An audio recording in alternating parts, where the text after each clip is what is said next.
Oh, Hey, everybody. Thank you for joining us today. We're here at this town hall honoring National Black HIV and AIDS Awareness Day and the experiences of us healing together. We're excited to come to you live from Expectation, Cuts and Styles. How you feeling, Justin? I am feeling amazing. I am Justin. I'm a part of the CARS group as far as the Community Advisory Board. And I recognize that this National Black HIV and AIDS Awareness Day was on February 7th. We wanted to bring it back. Let's go ahead and reverse that thing, bring it back because this is important to you. I hope you're excited about this conversation. Let's do it. And I'm Asia Owens, a community advocate. And again, this is an important topic. So we engage, we want you guys to engage with us. So definitely share this out with your friends so you guys can, comment on the post and we'll get to those questions too if we can. And first and foremost, we just want to thank Expectations, Cuts, and Styles. You're going to get a chance to look around. This vibe is kind of nice. It's everything, y'all. I might need a little line in a little bit later on. Okay. So hopefully he comes back and gets me right. But this is amazing. We want to thank you for tuning in. This is your space. This is your time. Ask as many questions as you need. But we want you guys to share this link, share this live, share it with all your friends, not just a select few. Share it with everybody With because everybody. everyone needs this. This is a community conversation, y'all. Yeah, yeah. And so, with that being said, we're gonna go ahead and pass this over to the founder and CEO of Williamson Associates, Mr. E. Rise Williams Jr. All right. All right. Stay tuned. Habari Ghani, welcome to Williamson Associates. We want to empower the community to take on a proactive role in its healthcare, and we do that by offering free and accessible services such as health screenings, health education, health support, and mental health services as well. right. We can talk. Williamson Associates, our community, our health. We got you.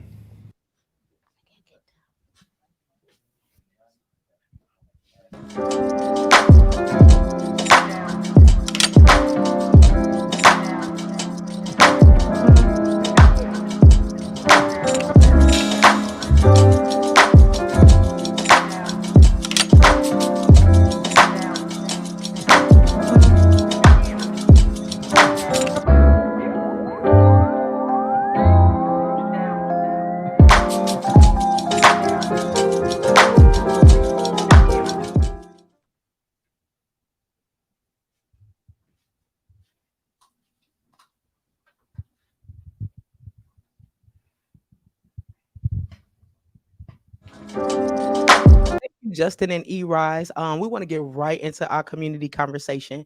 Before we do that, I do want to read a couple of quick fun facts. Fact number one: 8% of Black African American people who could benefit from PrEP were prescribed PrEP in 2019, compared to 23% of people who overall could benefit from it. Fact number two: when taken regularly, PrEP is a highly effective medication that prevents HIV and AIDS. So we want to go ahead and get right into the conversation. We have some wonderful panelists here to have this conversation. So I'm just going to let them introduce themselves. Start to my left. Wonderful. Thank you, Asia. So my name is Rebecca Bennett, and I am a committed community healer here in St. Louis City. I have a business that focuses on community transformation.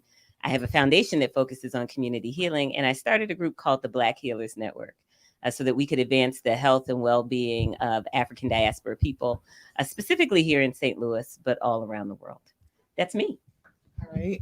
My name is Amaya. I would consider myself a community advocate as well, along with someone who just trying to continue to touch her community and bring empowerment in life just to Black, brown, whoever I feel most to connect with. And that's me at the glance. My name is Maven Lee. I currently work with Tower Grove Pride and Metro Trans Umbrella Group as a consultant. I've been doing advocacy around HIV and AIDS and LGBTQ empowerment for about 10 years. And that's me. Hi, I'm Dr. Mattis Latoya Davis. I'm the Director of Health for the City of St. Louis. I'm also an infectious diseases physician, my specialty being in the care of people living with HIV. I have a public health degree. I'm passionate about all things community engagement on a foundation of equity. I'm unapologetically prioritize Black and Brown communities in advancing equitable healthcare. But I am a wife to Dr. Jesse Davis. I'm a mom to Aneni and Naniso. I'm a proud immigrant Zimbabwean woman. So I cover all of those angles. So looking forward to this discussion today. Thank you all. And we know, again, this is a very important conversation. I want to give a little bit of background before we just start the actual conversation. So We the People Black Strategy to End HIV. I want to give a little background on that. This work was completed by the Black AIDS Institute, and the work centers the experiences of needs in our community in the effort to end HIV in our lifetime. This is centered on 4 pillars.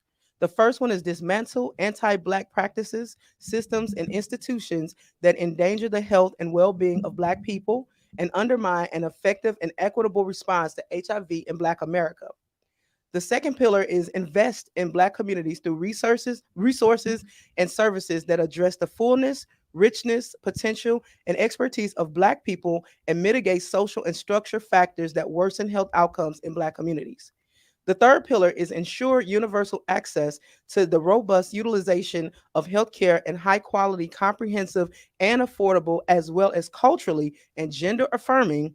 This enables Black people to live healthy lives in our fullest dignity. And the last pillar is build the capacity and motivation of Black communities to be the change agents for ending HIV. So tonight we're going to center our conversation around those 4 pillars. Our first panelist centered around dismantling anti-Black practices, systems, and institutions that endangers the health and well-being of Black people and undermine an effective, equitable response to HIV in Black America. And the panelists have already introduced ourselves, so we're going to go ahead and get right into the questions, okay?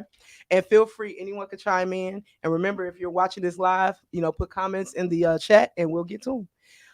The first question is, what has your experience been working to improve systems that aim to help out in the Black community? I'll jump in once. I'm happy to jump in. Thank So, you. my training is as a physician. And if there is I can't think of a more broken place for Black and Brown people than traditional healthcare systems. So it's been really interesting training in them, training in what's thought of as some of the highest institutions, but seeing most of them be rooted in systemic racism, right? People have loved for decades to talk about buzzwords, disparities, social determinants of health. And now health equity is sort of the buzzword. But at the core of it, we have had institutions rooted in systemic and institutional racism and misogyny since slavery, right? That's never been adequately addressed. It's never been prioritized. And the very same people who say they want to prioritize this benefit from it. So we have not seen any measure of growth or change. And what that has meant is that our community experience healthcare in a completely unequitable, unjust way. So for me, it was always important for me to center my care as a physician, my care as a public health warrior, upon the bedrock of public health, upon the bedrock of equity, and to call it by its name. So, I'll say that's where it was for me. I've intimately, been a physician, taken care of a lot of people within our community living with HIV for the past 6 years in St. Louis and longer before that in Cleveland. And you intimately become a part of someone's story, someone's vulnerability, someone's pain, someone's journey. It's an honor, but it's also a travesty. There's nothing cute. There's nothing, we shouldn't want to highlight these stories as if there's some sort of, this is someone's life at the end of the day. So it always excites me to be around people who share the same goal.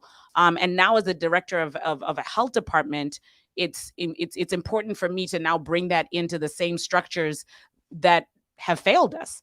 So that's a big role for me right now, is how to do that. So would love to hear from the other panelists what their experiences are and how they engage with this. But I guess that would be the way that I've seen this play out so far.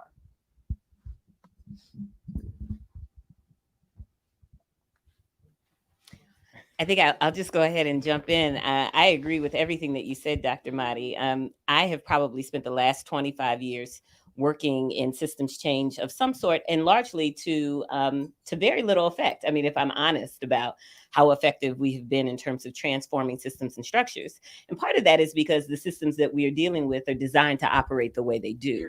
So I think it's a misnotion or a misnomer to think that they are being dysfunctional. In fact, they are functioning just fine, right? The consequence, though, is that they issue a tax, and a tax on Black and brown lives. So Black and brown lives lose in these systems, and they lose predictably so. There's nothing about being Black. There's nothing about being a person of color. None of that necessarily means that we should have worse outcomes than we do, right? It's a consequence of structural racism, class structures, and all kinds of things that don't work. So I think our systems work to maintain social caste. And, we find ourselves in the bottom of that social caste. So, and I don't think there's a single type of system that works. So I appreciate the focus on the healthcare system, but you name me a system in this country: healthcare system, housing system, transportation system, economic system, education system. They're all serially dysfunctional when it comes to our well-being in our lives, because they weren't designed to do that. What they were designed to do was to maintain a pool of expendable labor. That's what they were designed to do, and they do that. Of exploitable labor, let me say that. And so it's a heck of a thing to be in a society where we're useful but not valued. And I think that's the crux of the pain that we continue to feel, and our systems work in these ways. How can we tell that our systems dysfunction? I mean, I think there's been some change, I would say, in this region, probably in the last 6 to 10 years, largely catalyzed through the killing of Michael Brown, quite honestly. So it took a communal shattering event to get more serious focus on systems change. But you're right, the buzzwords are there. And the way that we can tell that there's a gap between the aspiration and the operation is who's leading the systems, who is making decisions about resource allocation, who is developing solutions and implementing those solutions, right? Who is centered, and I don't just mean voice, I mean choice, right? Whose capacities are being developed and resourced, right? And I think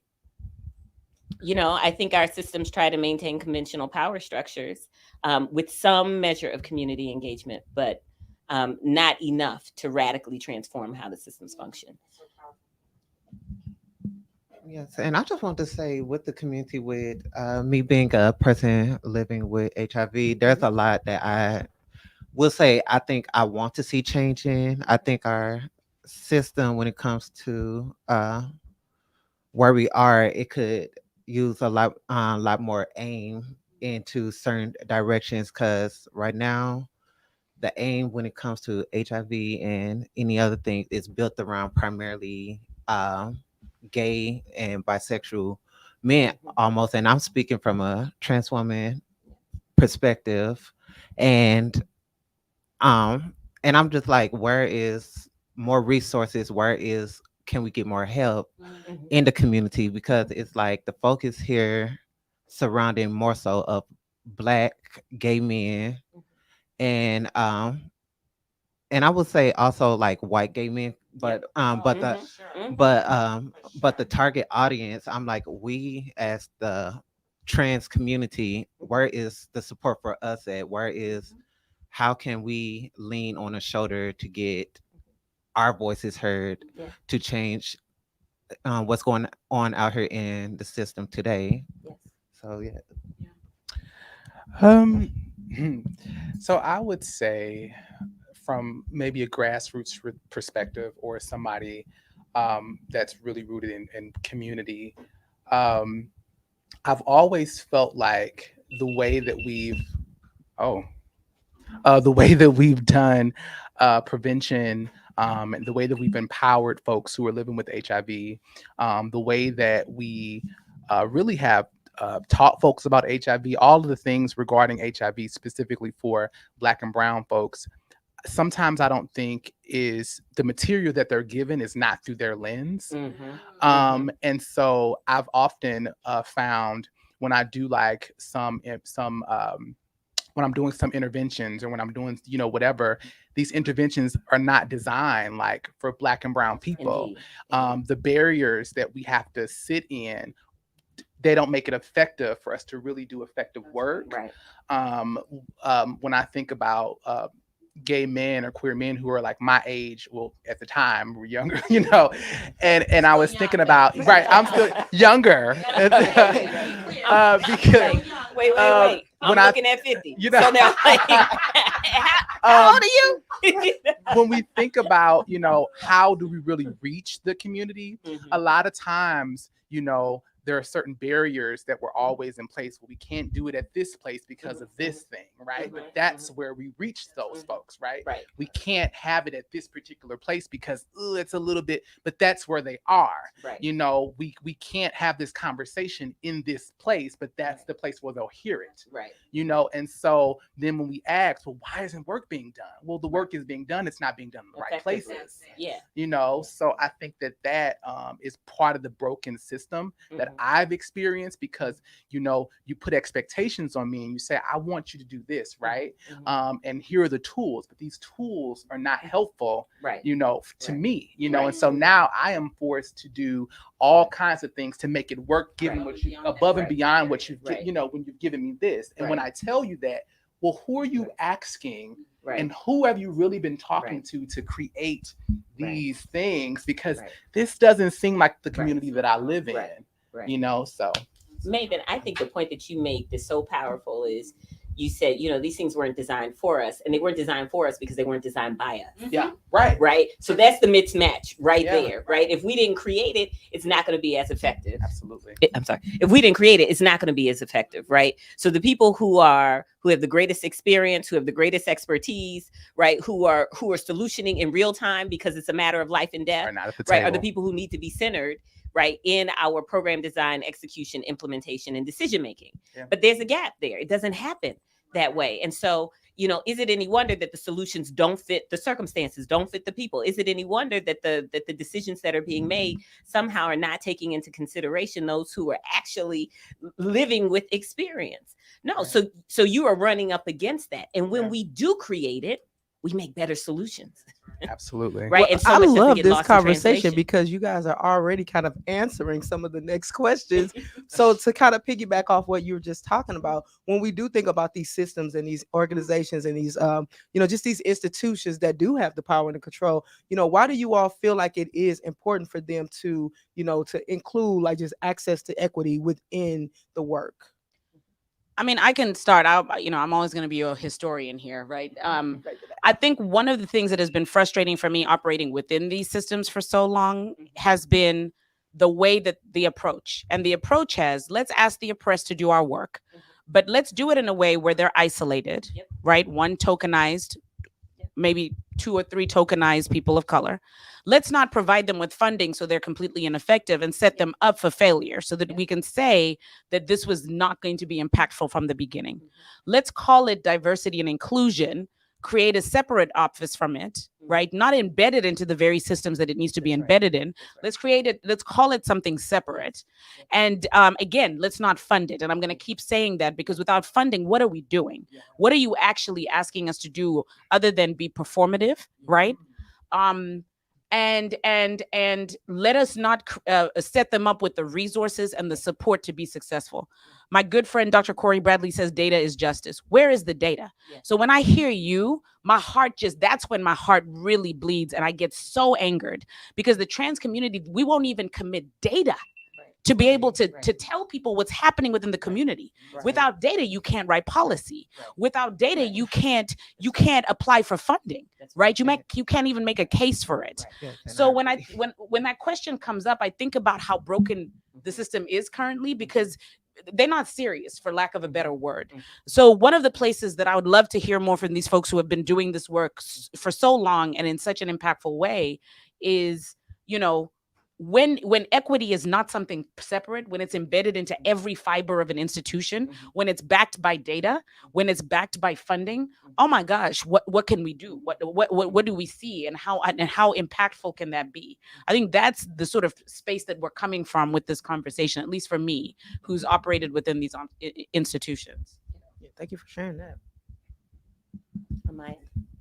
Uh, well, I would just say I do totally agree with everything that you were saying because I'm like, yeah, it just hit home for me because that's something I would like to start seeing in every institution. Because when I go to clinics, when I talk to individuals, because I talk to individuals day to day, every day via many social media platforms, and even by way of phone calls, where I would just have conversations and things where I hear from not only other trans women, but also from gay men. I'm like, it's certain things that we want within the systems is to let's just let's just change and bring more effort in highlighting some of the stuff. Like I'm like, where is more resources for housing within this? I'm like, because those who's living with this experience, we need those resources for housing because sometimes um like we are out here judged day to day just by being who we are, living with we have, and it's like, all right, and I'm just want to talk and wonder. I'm like, all right, what's going on here? How am And I supposed to even prioritize my health, health right, when I'm not even safe? That's right. When right, I don't have a place to just be and live. Yeah.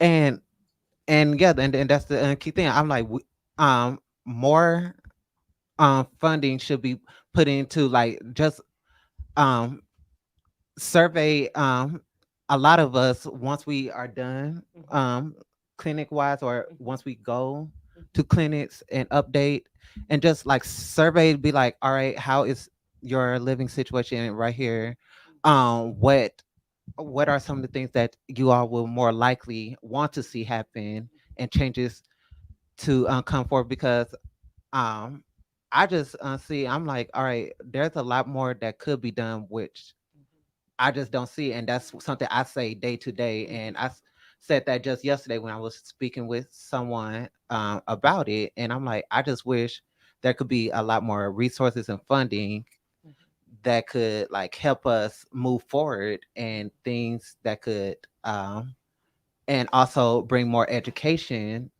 about it, so that a lot more people could be more informed because I think a lot of people out here is misinformed when it comes to this topic. So So for me, data is a triggering word when I hear data because I, particularly in this field, I've heard it so many different times at every level of like work that every position that I've been in, I've heard like data, right? And so then I'm asking myself, well, who is doing the data? You know, and I've heard some folks who have like similar positions as me or have worked in spaces with me and like they lead with my experiences in collecting data. You know, and I'm not going to talk about the demographic of some of these people that like apply for the same jobs as me, right? And so my question is, where did you get your data? And who did you get your data from? And I'm almost in a place where I'm like, maybe I need to do work specifically around getting data. Because I am a person who checks so many boxes in the community that I'm serving. And when I hear their stories, when I know my story, it doesn't match the data that you are telling me that we're working from. And so my hope is that we really are more intentional about collecting data because when it comes to trans folks, and I don't mean to housing period for everybody in our community, especially those that are living with HIV. To me, you have to be safe in your housing and where you're living and where you're laying your head in order to think about anything else.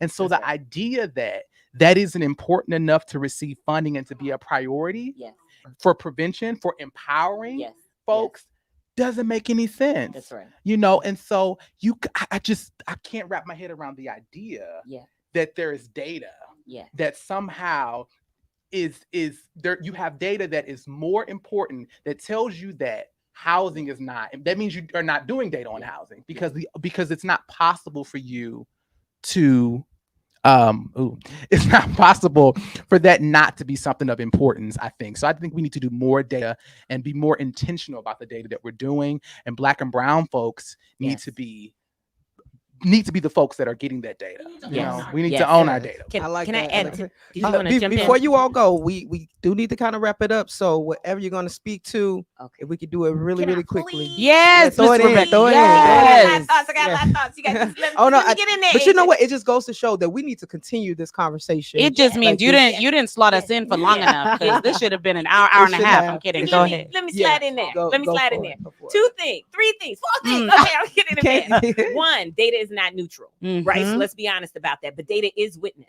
And the reason why there are gaps between what the findings are and what our lived experience is because different sets of questions are being asked. That's it. So if we own the data, what questions do we want to know?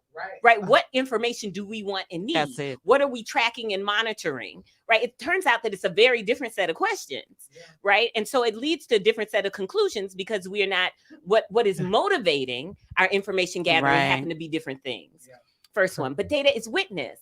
So if we are non-existent in the data, then we can't even begin to do policy action around it or resource That's allocation right. around it because we're not even witnessed, Mhm. right? So we're really talking about bigger issues of witnessing and the ways in which we are made invisible to systems and structures, right? Second thing, shoot, I don't even know, Law. I'm getting old. Okay, my second point is, please let me get it. My second point is, I love this point, Dr. Mahdi, about sort of doing outreach, but not internal transformation. The way we can tell that the systems and structures are not serious is that they've got community engagement and outreach efforts, but they do not have internal transformation Period. efforts where And I they sure agree. internalize, right? How is it that they I agree. operationalize their commitments to equity, diversity, and inclusion That's right. within their operations?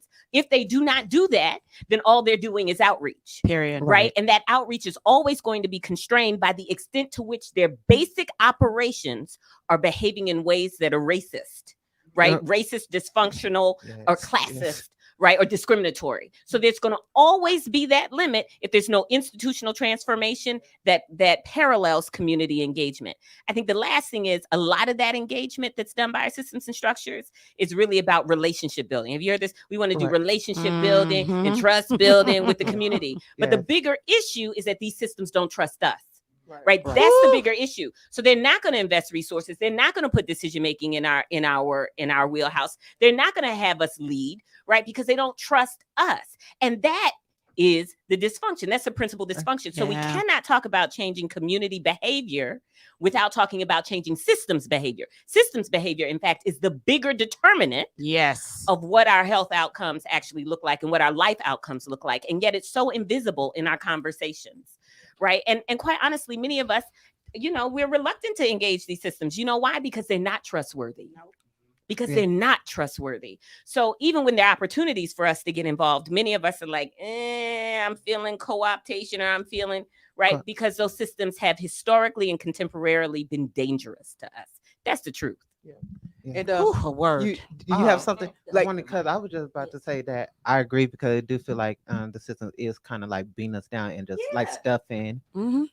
stuffing us up with a lot of things. So I would say I just do totally agree with everything you A just whole said. word. And you know So- what? Luckily, we had a couple of more questions, but you all really did kind of speak to the other questions, just in terms of like, how do we change? And you said it so eloquently. I did want to uplift one of the questions really quick from the chat, which is, you guys kind of spoke about the buzzwords, like what can we do to kind of change the like that perception within the community to just help to empower people with, and kind of getting away from some of those triggering words that, that they're in the community. Yeah, I'm done talking about sitting at the table. We own the table now. So if we want to see those words go, if we want to stop being misrepresented, exploited, all these other words that we know are so true in this space, we need to start owning that conversation. So while I never saw myself, when I was dreaming about being a physician and being a doctor and healing my community in Zimbabwe, I never thought you would see me as a director in a public facing, sort of even in a political space. But it's about ownership, right? It's about ownership, because when I sit at this seat, I'm not sitting at the seat because I say I'm the sum total of the solution. I'm sitting in the seat because I can say, okay, now I'm gonna come to her and and let her get busy, right? I'm gonna make sure that her voice is heard. I'm gonna see how we can help him to own his data. And once we see that in our major institutions across the board, we have a Black female mayor, we have a female physician director of health, we have Black entrepreneurs and advocates owning the space. Only then will we see the change that we need to see. Only then. I'm not going to wait for another old white man to change a buzzword for me. I'm sorry that my time is up for that, but that's just me. Tired, over it.com.org.edu. And you know what? As we wrap up this first set of conversation, I want you guys to each give me just one word to summarize this experience today. Transformative. Transformative.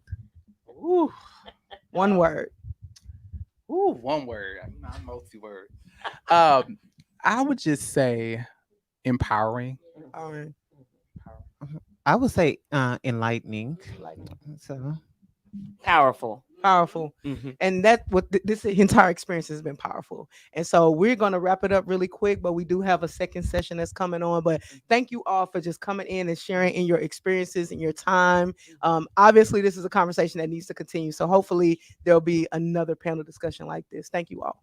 Thank you, Asia. The St. Louis Regional Health Commission envisions a St. Louis region committed to achieving zero health disparities through a community-driven approach that yields health equity in all policy and outcomes. We will achieve this by serving as a regional model for bi-directional relationship building and shared decision-making that harnesses the power of systems and communities to foster accountability and improve equitable healthcare access and outcomes, particularly for communities of color.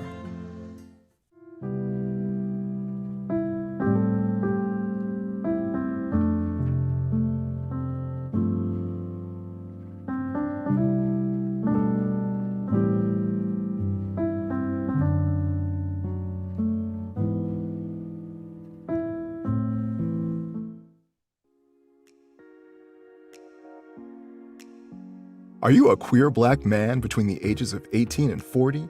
Then Let's Be Clear is all about you. Let's Be Clear is a program from Williamson Associates that addresses your mental, physical, and sexual health. It's all about becoming the best version of yourself, and we will even provide you with your own personal mentor to help you do it. The program is free, and you can even earn gift cards to your favorite retailers just for participating.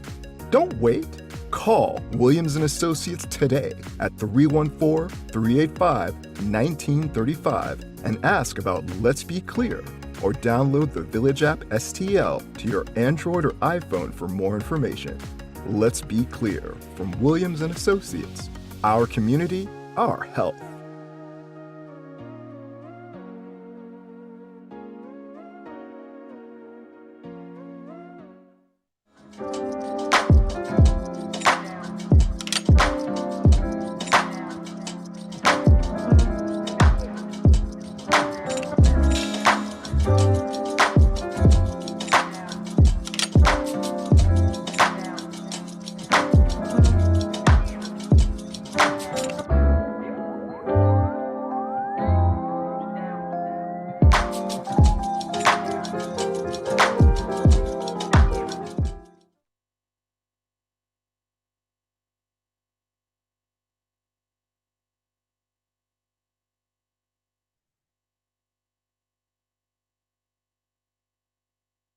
The St. Louis Regional Health Commission envisions a St. Louis region committed to achieving zero health disparities through a community-driven approach that yields health equity in all policy and outcomes. We will achieve this by serving as a regional model for bi-directional relationship building and shared decision-making that harnesses the power of systems and communities to foster accountability and improve equitable healthcare access and outcomes, particularly for communities of color.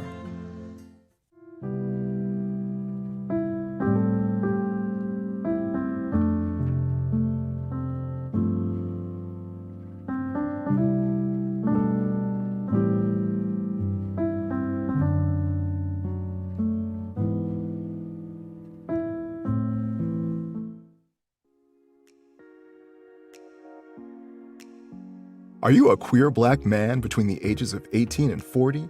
Then Let's Be Clear is all about you.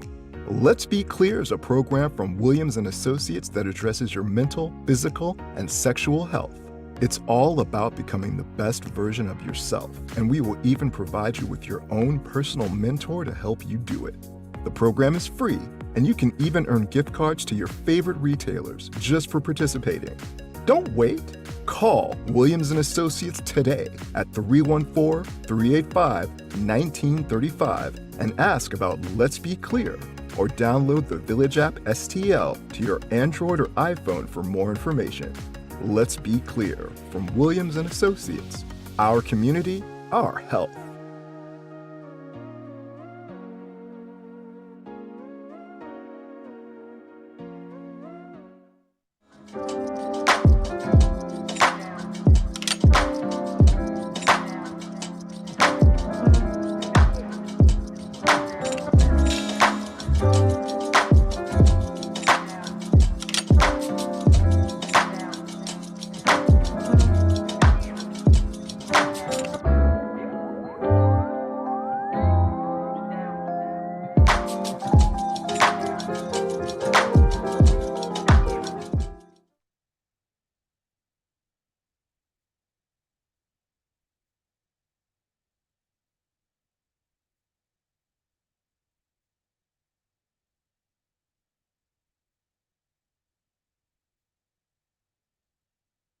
The St. Louis Regional Health Commission envisions a St. Louis region committed to achieving zero health disparities through a community-driven approach that yields health equity in all policy and outcomes. We will achieve this by serving as a regional model for bi-directional relationship building and shared decision-making that harnesses the power of systems and communities to foster accountability and improve equitable healthcare access and outcomes, particularly for communities of color.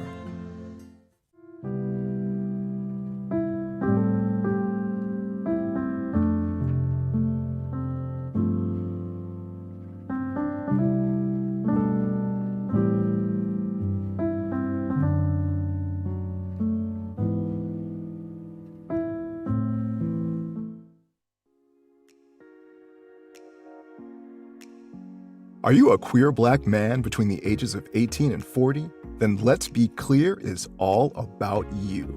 Let's Be Clear is a program from Williamson Associates that addresses your mental, physical, and sexual health. It's all about becoming the best version of yourself, and we will even provide you with your own personal mentor to help you do it.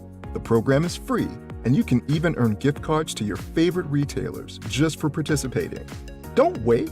Call Williamson Associates today at 314-385-1935 and ask about Let's Be Clear, or download the Village app STL to your Android or iPhone for more information. Let's Be Clear from Williamson Associates. Our community, our health.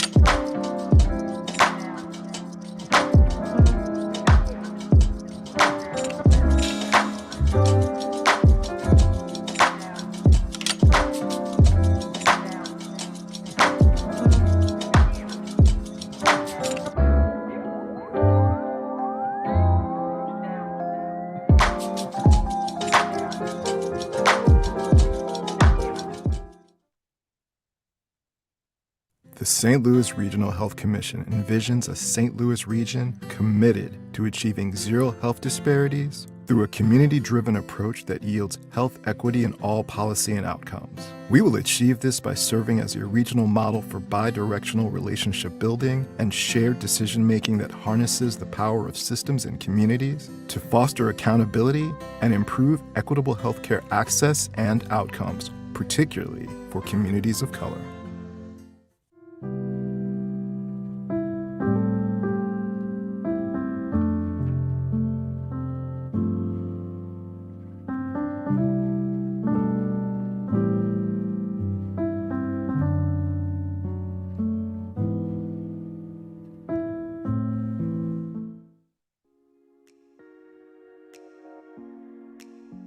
Are you a queer Black man between the ages of 18 and 40? Then Let's Be Clear is all about you. Let's Be Clear is a program from Williamson Associates that addresses your mental, physical, and sexual health. It's all about becoming the best version of yourself, and we will even provide you with your own personal mentor to help you do it. The program is free, and you can even earn gift cards to your favorite retailers just for participating. Don't wait. Call Williamson Associates today at 314-385-1935 and ask about Let's Be Clear, or download the Village app STL to your Android or iPhone for more information. Let's Be Clear from Williamson Associates. Our community, our health.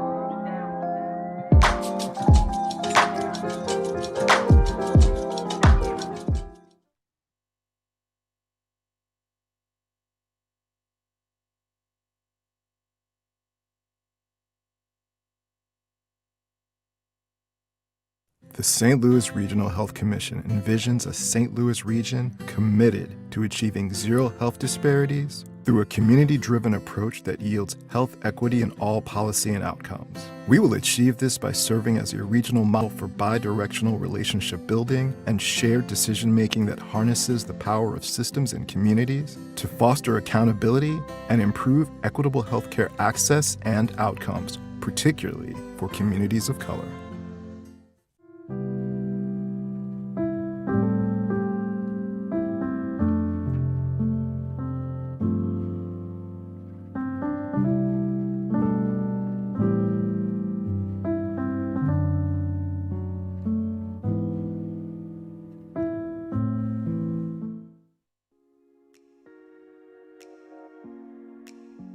Are you a queer Black man between the ages of 18 and 40? Then Let's Be Clear is all about you. Let's Be Clear is a program from Williamson Associates that addresses your mental, physical, and sexual health. It's all about becoming the best version of yourself, and we will even provide you with your own personal mentor to help you do it. The program is free, and you can even earn gift cards to your favorite retailers just for participating. Don't wait. Call Williamson Associates today at 314-385-1935 and ask about Let's Be Clear, or download the app STL to your Android or iPhone for more information. Let's Be Clear from Williamson Associates. Our community, our health.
Wow. Oh wow. Look here, Miss Asia. Justin, that was a really Come that was an on. intense Up here conversation. in expectations, Listen, cuts and styles. we said this was an important conversation, so So- definitely it was. I'm sure, and thank you for all of the questions that you guys left in the chat. We're gonna keep this conversation going, but whew. Look, let's just visit those 4 pillars again. I'm gonna read them that bad boys off to you. Dismantle, invest, ensure, and build. Just recognize that that's what we're here for, to build. All right, to start that conversation and put a name on it, like Dr. Mattis said. Put a name on it. All right. And one of the other things she said is don't wait for these institutions to do it. We have to be the ones to do it for ourselves. Look, For our I own almost community. ran up out of here. Almost ran up out of here and made something happen. Don't wait.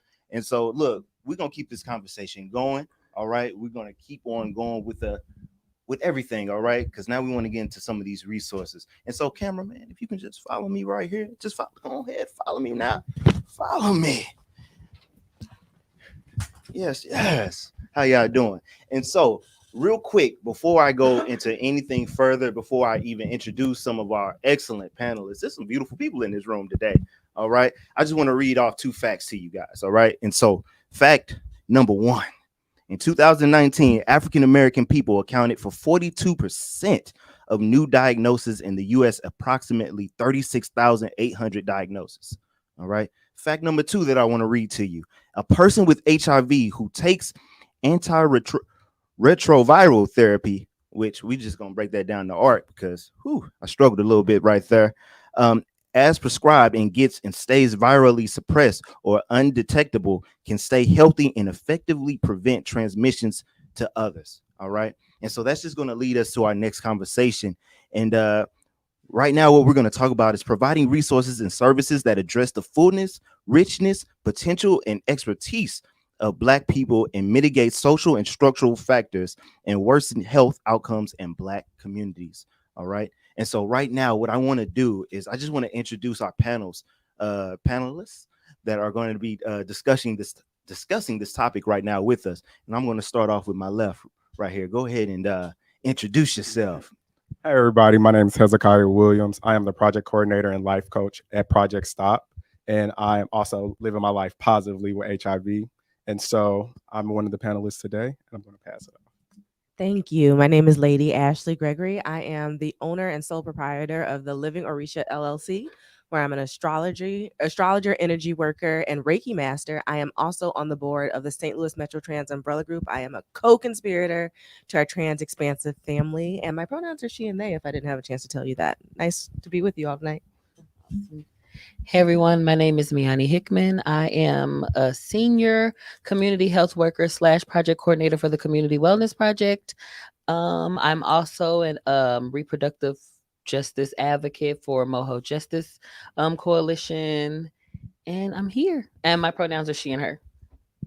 Hello, everyone. My name is Bobby Williams. I am a guys group facilitator, a prevention educator at Safe Connections here in St. Louis. We're located on Hampton, and my pronouns are he, they, and I'm also a local artist as well. I'm glad to be here.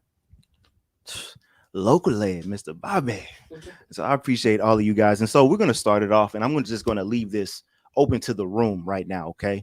And so when it comes down to your sexual wellness, how do you guys feel about the resources that are available to you guys locally? Do you feel like there needs to be a change, or how do you just feel? I'm going to leave this up to everybody. How do you guys want to respond? Me personally, I'm a transgender woman, so I'm going to always advocate for us because there's not a lot of it going on. I feel like right now I am the main voice. I'm not going to discredit anyone, but I'm the main voice trying to make things actually happen for transgender women in St. Louis. When they clump us in with MSM, and other populations, then there are plenty of resources. But to me, there are no specific resources inclusive to just trans women or trans men only. So I honestly feel like that's where they're lacking with more transgender resources. I'm in the process of trying to compile a resource guide for transgender women in the Illinois and St. Louis area, and it's a lot of resources out here. I don't want to sound like biased or racist or anything like that, but I'm looking more for black therapists, black doctors, because most of my clients are black. I mean, not, shading anyone or anything, but for the most part, most of my clients are black. So that's all. I'm going to piggyback off of that. I feel like a lot of identity-based resources are harder to find, but I see community advocates like you and so many other people bringing these resources into organizations, bringing them to people. Folks like you who are advocating for people who share an identity, but also organizations like the Metro Trans Umbrella Group, who will bring like the Vivint truck for STI testing to their headquarters, going to Black Pride before the pandemic hit and seeing them testing for HIV like on the spot. I wish I saw our government and our health systems doing more identity-based things, but I also wish I saw them being more open about the care and education that people in communities needed. But I see it more with activists and with community members. And that's something that makes me very happy. But I wish like our government and our job systems that provide healthcare for people were more hands-on. But yeah, once you get into the community, like we are there, and we're providing resources. So that's something I really appreciate. Okay. I would definitely agree to that. That's why I announced, like, me being a life coach, I focus with Black gay men struggling with HIV, because I can't sit up here and say that's when you get it's like, oh, it's okay. It's a struggle. It takes a moment for you to regain your life back. The only goal that most medical centers and resource places tell you is just take a pill a day. Mm-hmm. Sometimes the pill for me was traumatic. So every day I was reliving a trauma. I needed something to help gauge my life to go forward. I needed something to gauge my life to have more purpose. So with me life coaching, I have to step out there for other Black gay men who look like me, who been through what I've been through, who live in the city of St. Louis. It takes that momentum of someone to be brave. It takes you to own that. And that's why I say I live positively with HIV. It's not a negative thing to say about myself. It's a great thing to say, because I can say that I overcome things. I overcame that. The pill for me was, okay, now it saves my life, but now I have to work on my mental. I have to work on my physical. I have to work on my spiritual. I have to work on my emotional state. So it's not, and some of those things are not met for all of us. Sometimes it's just, oh, make sure you go to your doctor, take your pill, you good. Okay. I'm not good. I'm not okay. And I'm going to pass it back to you, Bobby, real quick, but they're kind of hitting on one of the next questions on as far as what do we feel needs to improve in this area when it comes down to the resources for all people, when it comes down to that HIV and AIDS awareness and resources that are needed. And so I'll let you answer the next question, but if you want to kind of follow up into the improvements that are needed. Yeah, absolutely. Thank you. I honestly agree with everyone shared, and they are absolutely correct. I can say as a straight cis male, most of the time when we hear about testing for HIV as well as treatment and care, it tends to be a situation where, number one, it isn't much being, it's not very many ads or resources, or the people that are sharing these resources that really reflect us as a people.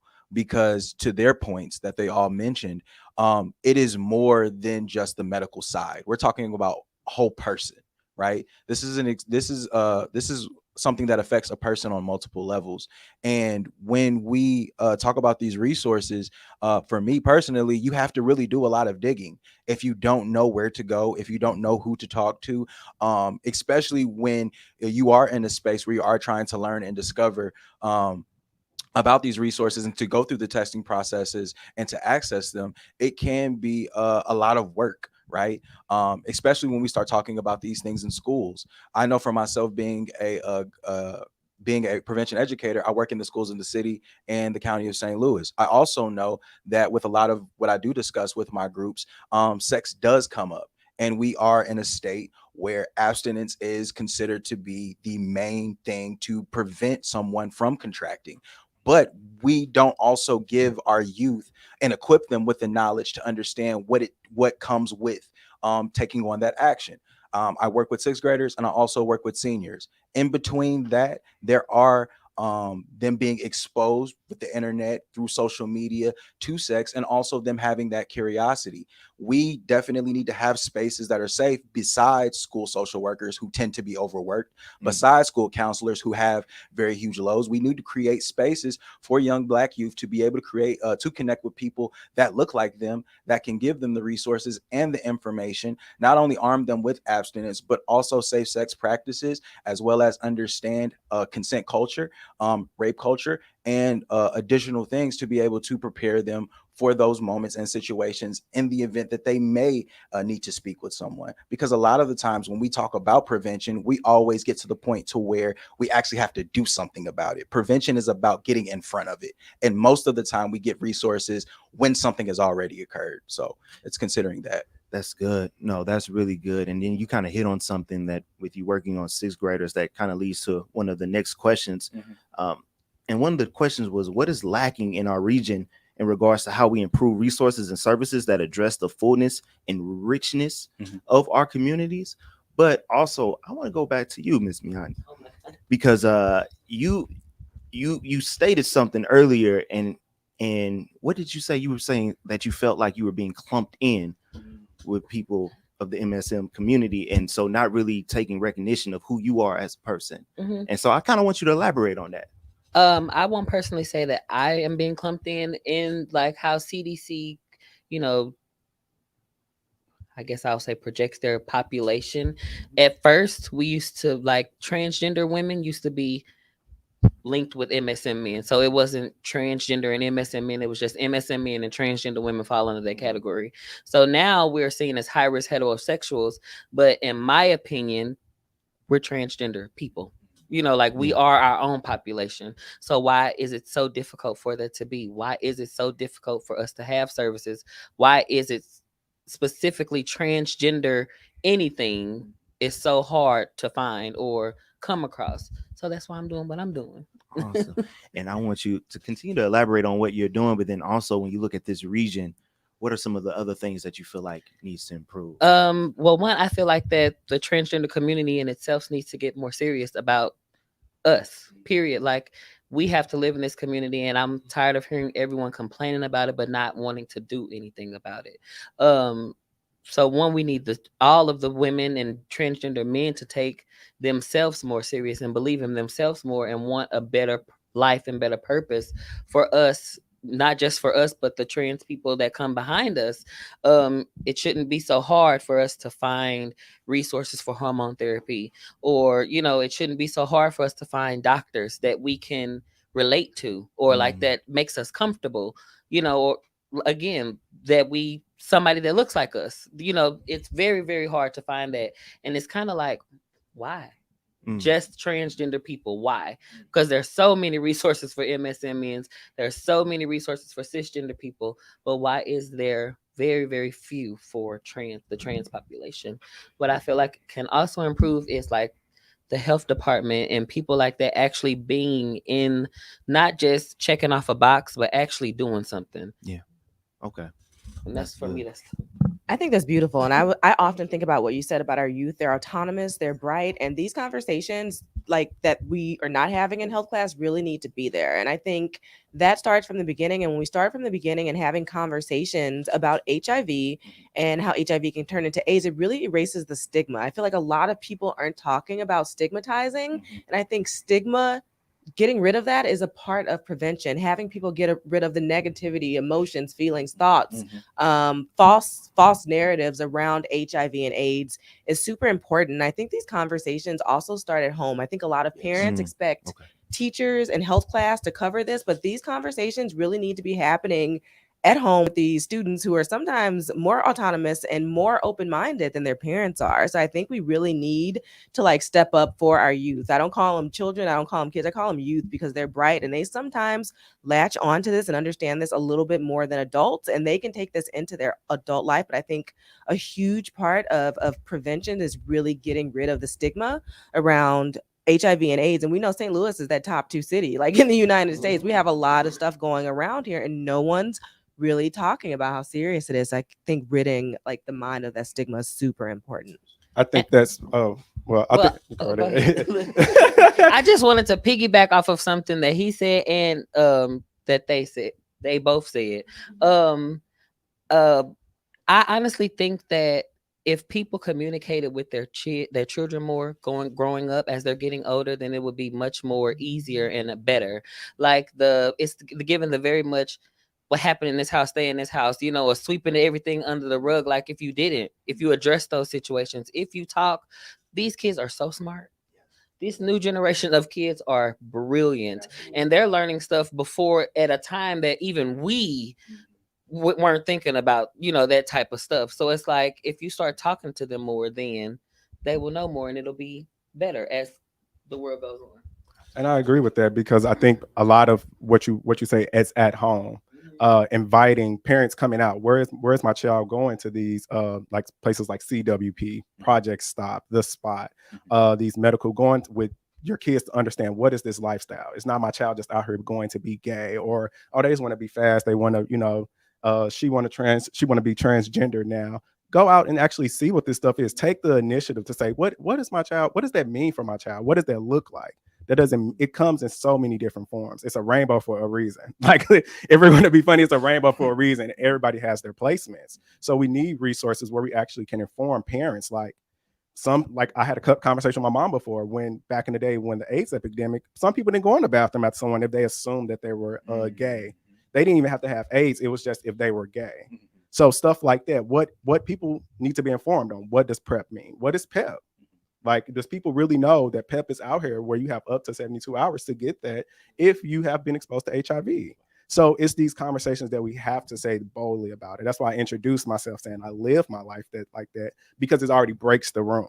It's like, oh, this person is, living his life positive. That's a good way you kind of put that. So, but it makes you think. It makes you like, why do you say that? And I say that because it takes a time. It took me to inform myself. It took me to really sit and say, why do I do these things? And why am I hurting like this? If I'm hurting, let me fix myself. Let me go find ways to not so much drink it away, smoke it away, find some type of the resources to get that done for me. It was like, how can I help myself? And those are things you have to think about. And even like with schools, you telling these kids that being abstinence, but we know what's going on. Like, what is that? What does that actually mean? So we have to go into these schools. We have to have real conversations. Like, oh, they're young, but on these phones, you can Google anything. Yeah. On TikTok, you can watch anything. Absolutely. TV shows have everything. So it's not like it's not in the home and it's not being showcased. We have to talk about those things or the streets will teach our kids. Mm-hmm. There's true community and freedom in communication amongst community. Yes. In a sense. And I'm going to pass it over to you, Brother Bobby. I love that name. And also I'm going to ask one of our last questions because you guys y'all been tearing it up. All right. And so one of the last questions are, what are the highlights or things going well in our region in regards to resources available? But I want you to answer everything that was being discussed. Yeah, absolutely. I mean, just adding to it, it's recognizing and acknowledging that young minds are curious. Yes. And curiosity and imagination put together without safe spaces to be able to unpack, without guided hands and experienced hands to help them understand the reality of what it is they're being exposed to, can create situations and circumstances where by the time we discover what happens, we have to patch it up. And we don't have to do that, especially within our communities. The home is very, very important. We very much live in a society that holds very close to the binary. And because we hold very close to the binary within our homes, some of us do not want to stretch ourselves or to be flexible enough to recognize and acknowledge that the children that are in our homes may think differently, may express differently, may show up differently. And because a lot of us want to push with our own pride and with our own adulthood onto a young mind that has their own autonomy, it creates these situations where they're coming into the groups that I have, right? And they're asking me the questions and they're trusting in me. Community is not only the home, it's outside of the home, it's at school, it's also relatives. And I know that that's a lot of work and can be a lot of bandwidth for parents, but that's something that's real and it's happening at all times. Also, too, speaking to the question, and could you ask the question one more time? Yeah, yes, brother. I'm gonna read it directly to you. Got you. What are the highlights or things going well in our region in regards to resources available? Absolutely. So having organizations like Williamson Associates that has the app, the Village app, which is a great resource. Every group I go into, young people have phones. It's easy to download the app. It's free. It has the resources right there at the touch. It's real simple. Even parents, download the app, go through the app with your child, talk to them about it.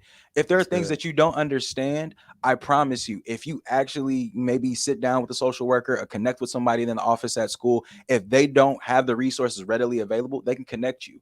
Also, with that same app, I'm sure they have phone numbers and other ways that you can actually get in contact with those that actually work at this organization. We do have resources out here. We do have to sometimes work a little bit harder, but as we learn and educate ourselves, let's also turn to those that's in our community. You know, we're also involved in other places besides work, besides school. We have churches that we go to. We have other functions and things that we connect at. It's really easy to pass the information on, especially when you pass information on to people that you're familiar with and that you know. It actually helps reduce the stigma and the uncomfort that comes with it. At this organization, everyone looks like us. They speak our language. They understand what's happening. And we don't have to be on the outside of this. We can actually work on this together. And it can start at one household at a time. So that's what I have to say. That's good. That's good. That's really good. And you know what? I would also say for those with younger people in their household, there is power in telling your child, I don't know at the moment. I wish my father would not come up with some crazy lofty answers and just would have told me, I ain't got a clue. Let's learn together. There's bonding there. There's building there. And so you guys have killed this conversation. Like, I'm loving expectation cuts and styles. We vibing. And so with that being said, I just want to wrap up this conversation with you guys and just leave it up to you. Any last words? I'm gonna pass it over to my brother. I said I was gonna say that, brother Hezekiah. Yes, I want to definitely highlight everybody up here. Like everybody in this room who you may not see, those who are watching, this is the highlight. Yeah. This is the moment. Appreciating it now in the present that people are taking the time out.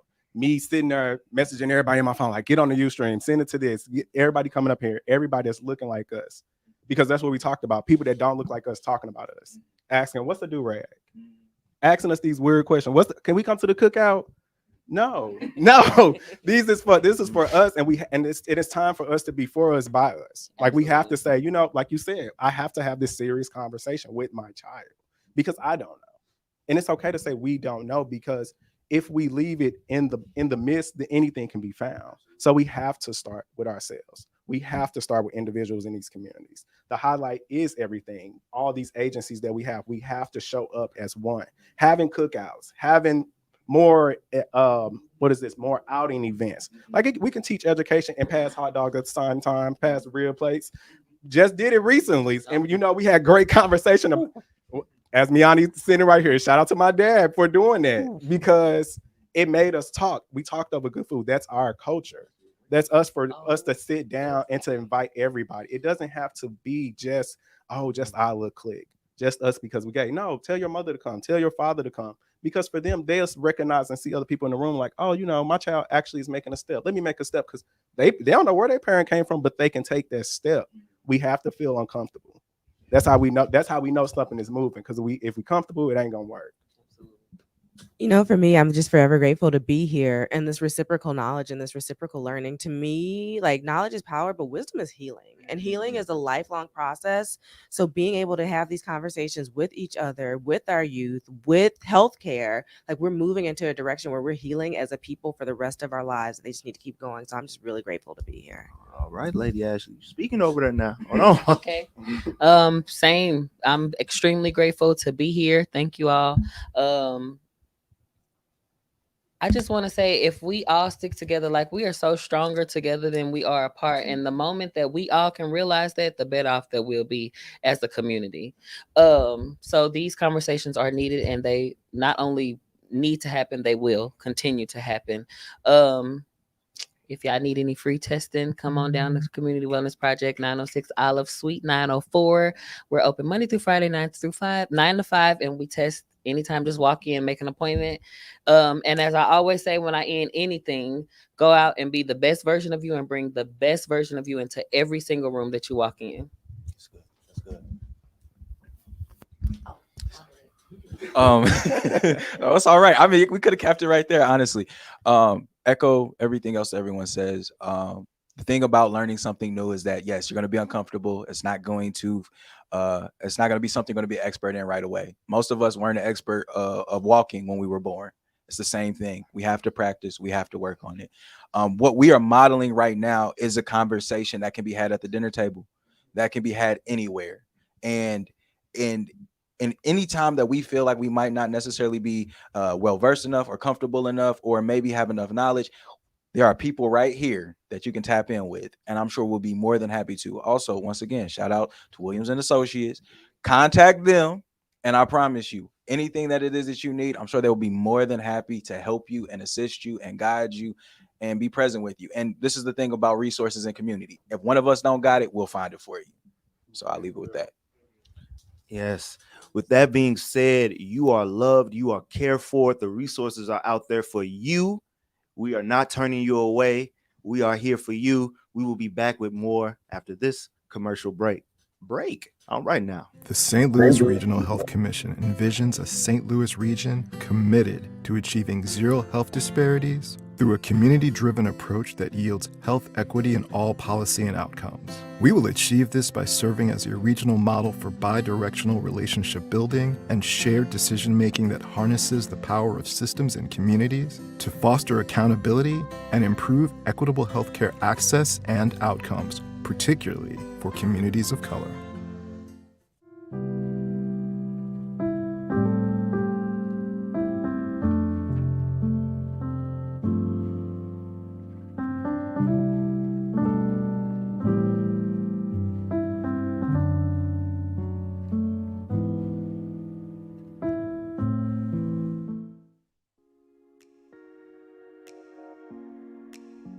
Are you a queer black man between the ages of 18 and 40?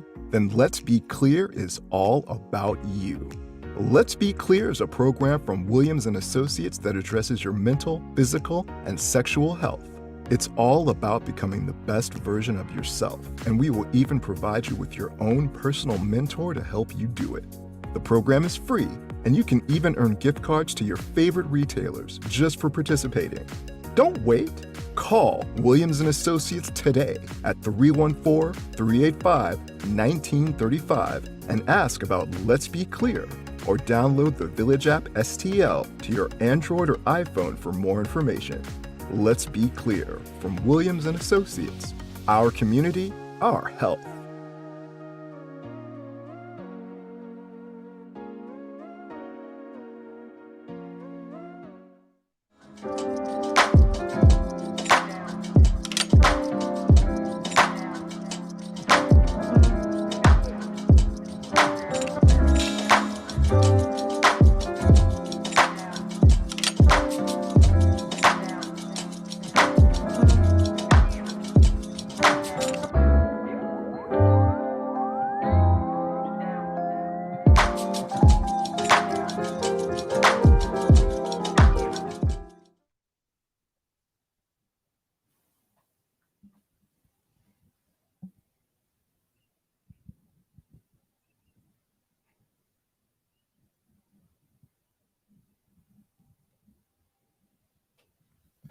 All right. All right, Justin.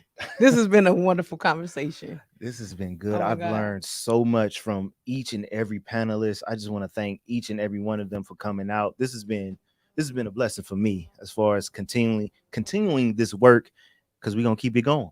Yes, indeed. Yes. And before we get out of here, we want to definitely thank all of the organizations that made this possible. We want to give a shout out to Athenia Healthcare, Community Advisory Board, CARS Project, Community Wellness Project, Fast Track City St. Louis, Missouri Family Health Council, the City of St. Louis Department of Health, St. Louis County Department of Health, St. Louis Regional Health it's a whole lot of Commission, and definitely, again, Expectations, Cuts, and Styles for allowing us to host it here. Expectation, Cuts, and Style. Go ahead and line me up now. Get me right. Get me right. We just overall want to thank all of our partners, all of the panelists, and all of you for not only tuning in, but what you're going to do next. Because I know you're going to share this conversation. I know you're going to go out here and make things happen. All right. And so that is our hope. That is our expectation. It's time to build. Let's do it. Let's do it, y'all. The St. Louis Regional Health Commission envisions a St. Louis region committed to achieving zero health disparities through through a community-driven approach that yields health equity in all policy and outcomes.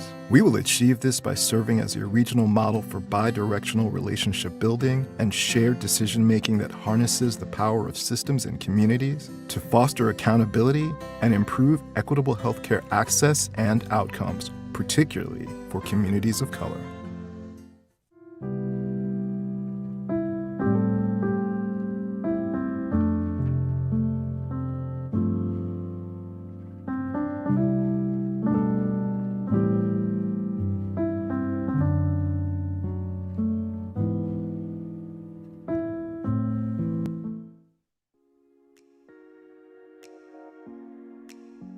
Are you a queer Black man between the ages of 18 and 40? Then Let's Be Clear is all about you. Let's Be Clear is a program from Williamson Associates that addresses your mental, physical, and sexual health. It's all about becoming the best version of yourself, and we will even provide you with your own personal mentor to help you do it. The program is free, and you can even earn gift cards to your favorite retailers just for participating. Don't wait. Call Williamson Associates today at 314-385-1935 and ask about Let's Be Clear, or download the Village app STL to your Android or iPhone for more information. Let's Be Clear from Williamson Associates. Our community, our health.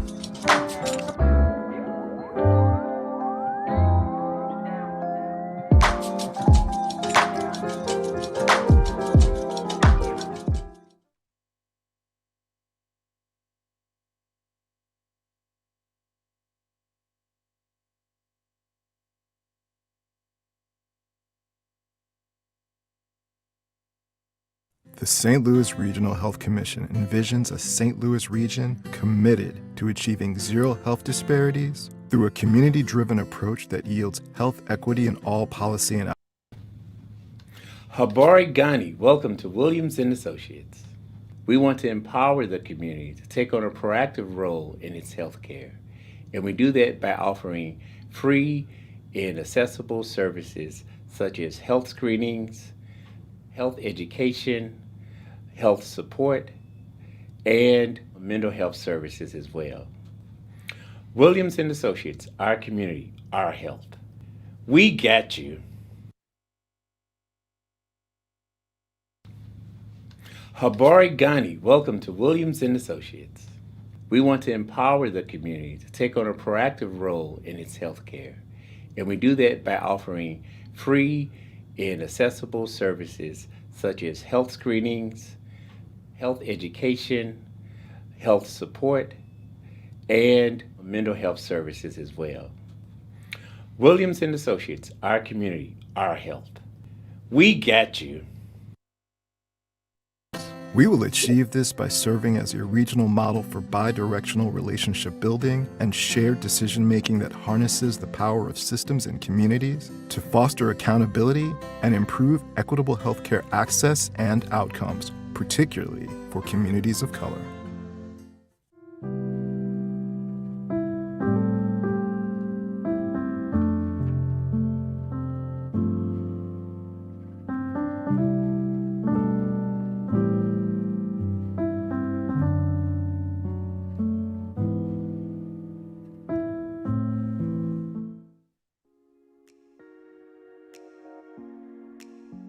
Are you a queer Black man between the ages of 18 and 40? Then Let's Be Clear is all about you.